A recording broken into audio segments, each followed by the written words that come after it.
Bine v-am găsit, bine v-am regăsit, dragilor din Zodia Vărsător, oriunde v-ați afla. Iată-ne din nou împreună la o nouă lectură pentru următoarea perioadă a lunii ianuarie, mai precis perioada cuprinsă între 19-25 ianuarie inclusiv. Așa că, dragilor, toți cei care aveți Soarele, Luna, Venus, Ascendentul în Zodia Vărsător, această lectură este de asemenea și pentru voi. Ca de fiecare dată, nu uitați, este totuși o lectură general colectivă, așa că vă rog să luați decât ce va rezona cu voi. Zise toate acestea, haideți să vedem ce ne spun aceste zaruri astrologice, ce vine pentru dragii mei din Vărsător, sau mai degrabă ce este important de știut pentru dragii mei din Vărsător în săptămâna 19-25 ianuarie 2026. Și avem casa 3-a, Zodia Pești, și aici îl avem pe Mercur, comunicări, dar la un alt nivel. Dragilor, haideți să vedem, să o luăm așa pe rând. Comunicarea, dat fiind și faptul că avem casa a 3-a, care este casa comunicării, a inteligenței practice, ca să spun așa, și al studiului, al mediului în care voi vă comunicați, sau chiar și al acelor călătorii scurte. Acum, avem atât casa cât și planeta ne vorbește despre cum comunicăm, despre intelectul vostru și de cum procesați voi informația și în ce fel vă adaptați anumitor situații sau mediului în care voi vă aflați. Forma voastră de a gândi, de a comunica și agilitatea mentală. Îmi cer scuze. Am rămas cu o tuse supărătoare după gripa asta.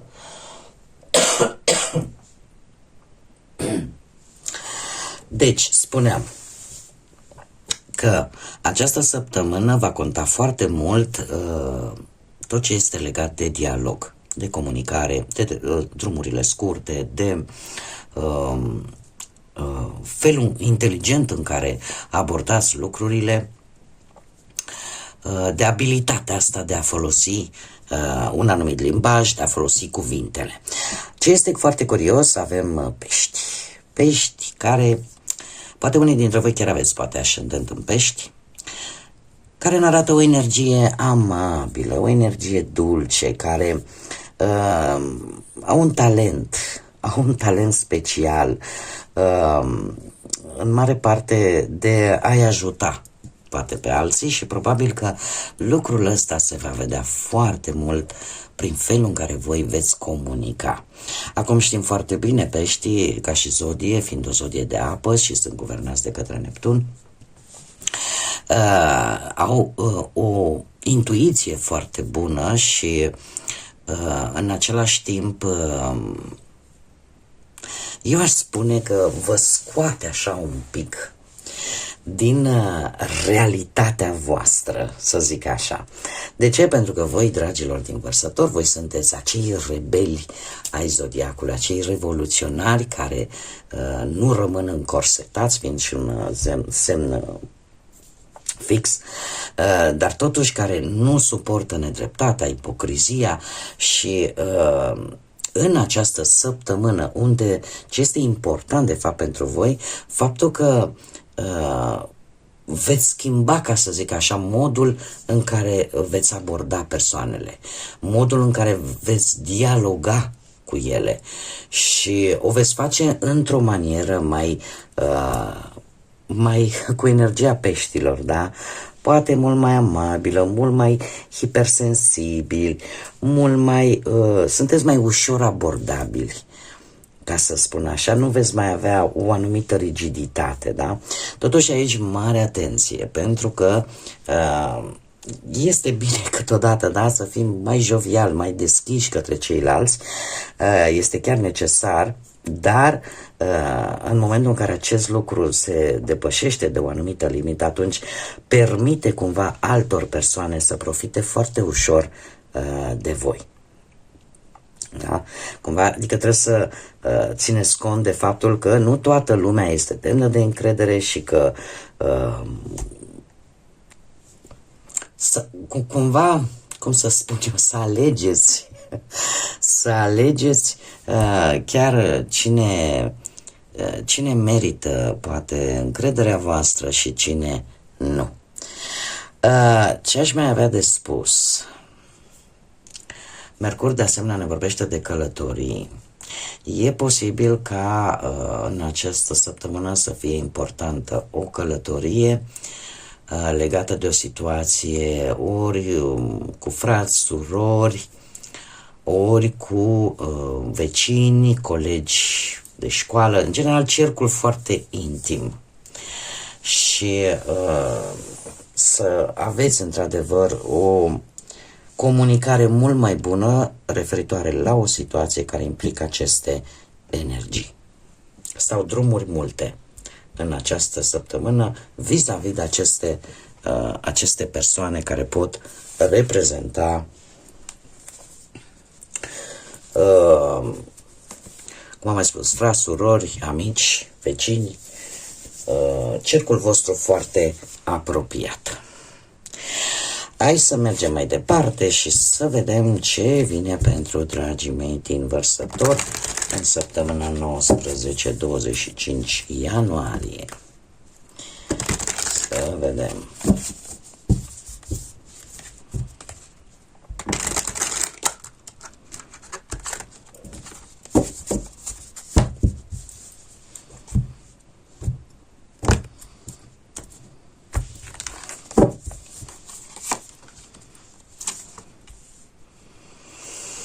Este omniprezent acest rege de monede. Foarte puține zodii nu mi-au ieșit ca și primă carte. În fine, e așa o mică observație. Acum, haideți să vedem. Avem zodii de pământ, Taur, Fecioară, Capricorn. Poate că uneori rezonează cu voi din diferite motive sau pur și simplu poate chiar aveți ascendent într-una din aceste zodii de pământ. De asemenea, apare și posibilitatea energiei zodiei Vărsătorului, da? Pentru că avem și o regină de spade, care reprezintă zodiile de aer, Gemeni, Balanță, Vărsător, și avem și un 4 de spade. Dragilor, așa ca și mesaj evolutiv, aș spune că este o săptămână în care vă veți impune foarte mult punctul de vedere într-o manieră foarte directă în fața unei energii, poate de pământ, dar să știți că este o energie destul de ambițioasă, o energie care este foarte sigură pe ea, această energie. Și este cineva care posibil are o stabilitate financiară foarte bună, doar că aici, din câte văd eu, voi există o situație, că poate să fie, cum am mai spus, că e un vecin, că e un prieten foarte apropiat, că e cineva din familie, vreun frate, vreo soră. Cert este că voi vă veți impune punctul de vedere. Veți avea o comunicare și tocmai de aceea ne apare și Mercur și Casa a treia, o comunicare într-o manieră, cum să spun eu, directă,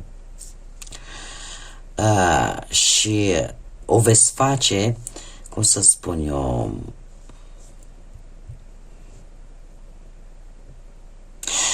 aș spune că va fi o atitudine. Și este foarte interesant pentru că avem acest 4 de spade care, ca și energie, totuși parcă aduce un pic cu peștii, chiar dacă nu are legătură din punct de vedere al tarotului, nu are legătură cu zodiile de apă, dar dat fiind faptul că voi ascundeți o oboseală, voi ascundeți o stare de epuizare, și o să vă impuneți, ca să zic așa, punctul de vedere într-o manieră foarte directă, caracteristică în general zodiilor de aer, cum sunteți și voi. Lucru care va face oarecum ca ceilalți, e ca și cum îți impui respectul sau îți impui punctul de vedere într-un mod foarte, foarte direct, foarte tranșant. De ce? Pentru că aici, în spate, se pare că există o stare de epuizare foarte, foarte mare și simțiți nevoia de odihnă, simțiți nevoia poate de a rezolva o anumită problemă care te-a consumat din punct de vedere mental destul de mult. Mai degrabă, așa, per general, aș spune că ai luat decizia sau vei lua decizia în această săptămână să nu le mai faci pe toate odată, ci să le iei una câte una. Tocmai pentru a nu să nu ajungi să tragă situațiile, persoanele, problemele de tine, ci tu să le organizezi și să le pui, să le rezolvi una câte una. Dacă aveți, de exemplu, un ascendent în zodii de pământ, Taur, Fecioară, Capricorn, să știți că veți fi foarte strategici în această săptămână și veți îmbina, ca să zic așa, strategia cu modul în care voi vă comunicați cu ceilalți, modul în care voi dialogați. O veți face într-un mod foarte strategic. Acum, haideți să o luăm așa pe domenii și începem cu viața profesională. Acest rege de monede îmi vorbește despre posibilitatea ca voi să obțineți în această săptămână un anumit beneficiu, poate la locul de muncă sau chiar un anumit job. E posibil, așa cum vedem cu această regină de spade, să aveți parte, ori voi să fiți un șef mai duri, mai inflexibil, așa, posibil să aveți și reacții un pic poate mai exagerate, sau să aveți chiar un sprijin din partea unei energii raționale, logice, care vă poate ajuta cu ceva relaționat cu munca. Poate cu obținerea, nu știu, unui concediu medical pentru cei care poate ați avut ceva probleme de sănătate, sau să vă ușureze un pic activitatea, poate la locul de muncă, cu acest patru de spade, da? Eu aș zice că posibil ca unii dintre voi să-și creeze o altă, deja să se înceapă în mintea voastră ideea de a căuta o altă activitate sau a căuta în alt loc. Cum de asemenea apare și riscul, într-adevăr, pentru alții dintre voi să observați că poate, nu știu, ar trebui să vă luați o mică vacanță sau, cum am mai spus, un mic concediu, pentru că simțiți nevoia de odihnă pur și simplu. Sau că lucrurile probabil că se mișcă foarte încet în anumite aspecte profesionale, așa că nu forțați lucrurile, luați-le una câte una și cu răbdare. Dacă vorbim de bănuți, să știți că există într-adevăr o progresie pe partea asta a banilor, da? Vine așa parcă o fază de extindere, nu sunt bani picați din cer, vor fi bani din munca pe care voi o depuneți.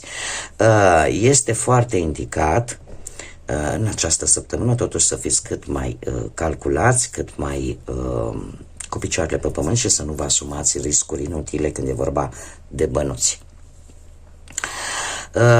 E posibil, nu știu, ori că deja știți, ori că veți descoperi, ori poate voi sunteți importanți din punct de vedere financiar, cineva care, ori voi, ori altă persoană, este cineva puternic care joacă un rol important din punct de vedere financiar. Totuși, veți fi foarte calculați.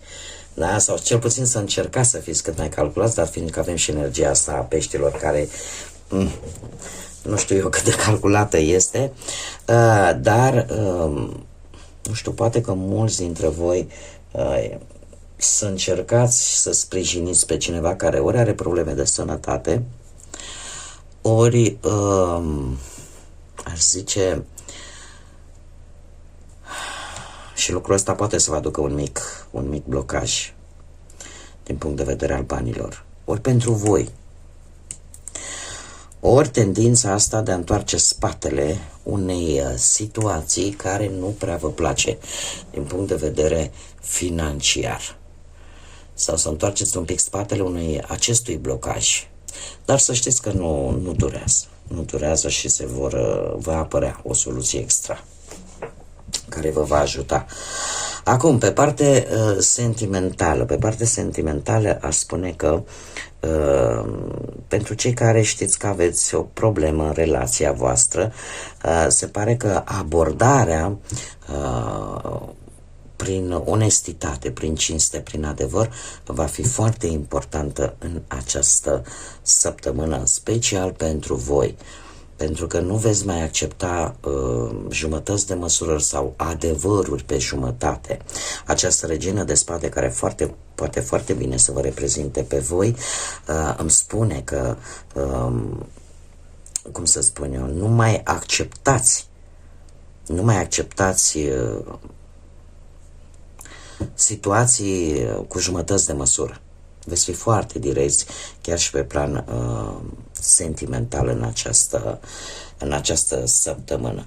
Dacă nu vă regăsiți cu acest mesaj, atunci vă pot spune că poate exista în cercul vostru intim, în cercul vostru foarte apropiat, o energie din aceleași zodii de aer, la fel ca și voi, Gemeni, Balanță sau Vărsător, care poate influența, mare atenție, atât în bine cât și în rău relația voastră. Iar cu 4 de spade, să știți că bine ar fi ca voi să aveți o comunicare, voi cu perechea voastră, pentru că e posibil ca perechea voastră să aibă lucruri pe care nu le spune, să aibă niște probleme pe care nu le spune, și atunci această energie poate profita din plin de faptul că voi nu știți cu ce se confruntă poate perechea voastră. Tocmai de aceea se cere o comunicare cât mai onestă și cât mai adevărată. Cei care sunteți singurei, aș spune că maniera voastră de a fi e posibil să nu fie chiar pe placul tuturor și nu este nimic anormal, pentru că după cum bine vedem, suntem unici în felul nostru, în felul în care gândim, în valorile în care credem, dar fiecare este unic în felul său, are această unicitate. Așa că e posibil să nu fiți voi chiar pe gustul tuturor, lucru care, cum să spun eu,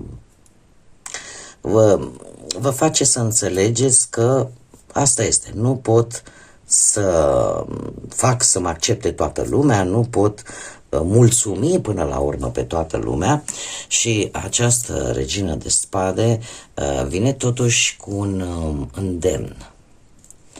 Vine cu un îndemn, și acela de a nu îngropa definitiv partea asta sentimentală, emoțiile, trăirile tale, spiritul tău.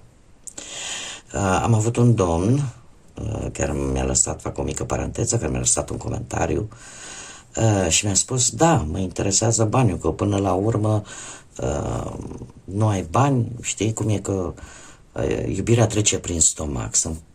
Până la un anumit punct pot să fiu de acord. Banii, într-adevăr, din păcate, zic eu, e o părere pur personală, ne condiționează foarte mult. Pentru că nu avem bani, nu avem cu ce să cumpărăm mâncare, să ne îmbrăcăm, să plătim o casă, să putem avea un trai decent în epoca asta modernă în care trăim. Dar să știți că sunt lucruri care, indiferent cât de mulți bani am avea, n-am putea să le cumpărăm. Îndemnul cu care vine aceasta, și aici închei paranteza, cu care vine regina de spade, este acesta de a nu îngropa cu totul, din cauza experiențelor, poate, nu tocmai plăcute pe care le-ați putut avea în trecut, pe plan sentimental, să vă îngropați, să deveniți, să ridicați așa un zid și să nu lăsați ca partea asta emoțională să iasă la suprafață. Nu vă refuzați dreptul de a iubi, nu vă refuzați dreptul de a simți emoție, chiar dacă viața poate nu a fost tocmai atât de ușoară pentru voi. În general, pentru zodiile de aer există acest risc, tocmai pentru că merg foarte mult pe premiza asta. Dacă am pățit-o odată, trebuie să fiu tâmpit să mai încerc încă o dată pe aceeași variantă. Nu, toți suntem expuși la acest risc și dacă nu ne învățăm, știți cum e, că orice națiune, dacă nu învață din propria istorie, riscă să o repete. Deci, asta se aplică și la nivel personal. Așa că, dar totuși, lăsați o portiță deschisă, da? În așa fel încât la momentul oportun, cu persoana oportună, să aveți, să puteți scoate aceste sentimente din interiorul vostru. Pentru cei singurei, acest 4 de spade îmi spune că nu sunteți voi tocmai în cele mai bune condiții de a începe o nouă relație, ori din cauza sănătății, ori pur și simplu nu sunteți voi, nu aveți energia necesară, ca să zic așa. Pentru că aici, cum am mai spus, e bine să punem limite, dar limite sănătoase. Da? E bine să facem acest lucru. Haideți să vedem ce mesaj divin am pentru voi, dragilor, pentru dragii mei din Vărsător, în săptămâna 19-25 ianuarie 2026. Să vedem. Dragilor, voi veți reuși, veți avea o victorie. Important, aș spune, veți face niște alegeri înțelepte care vă pot aduce o recunoaștere publică, vă pot aduce succes, vă poate aduce o avansare, poate o recompensă, da? Indiferent de ce aspect al vieții vorbim. Este ceva ce vă va aduce mult optimism în această săptămână sau la finalul ei și poate vă va și ajuta să ieșiți din... Eu aș spune că veți gusta, metaforic vorbind, veți gusta din niște emoții la care poate până acum poate nu le-ați experimentat, dat fiind că avem și acest zodia pești aici. Dar e ceva care vă va ridica așa energia și vă va face să treceți la acțiune. Și veți fi foarte energici. Bun, dragii mei, cam atât am avut pentru voi. Eu mă bucur că v-am avut alături. Vă doresc o săptămână minunată și numai bine, iar până data viitoare când ne vom reîntâlni la o nouă lectură, ca de obicei, să fiți iubiți, dragilor.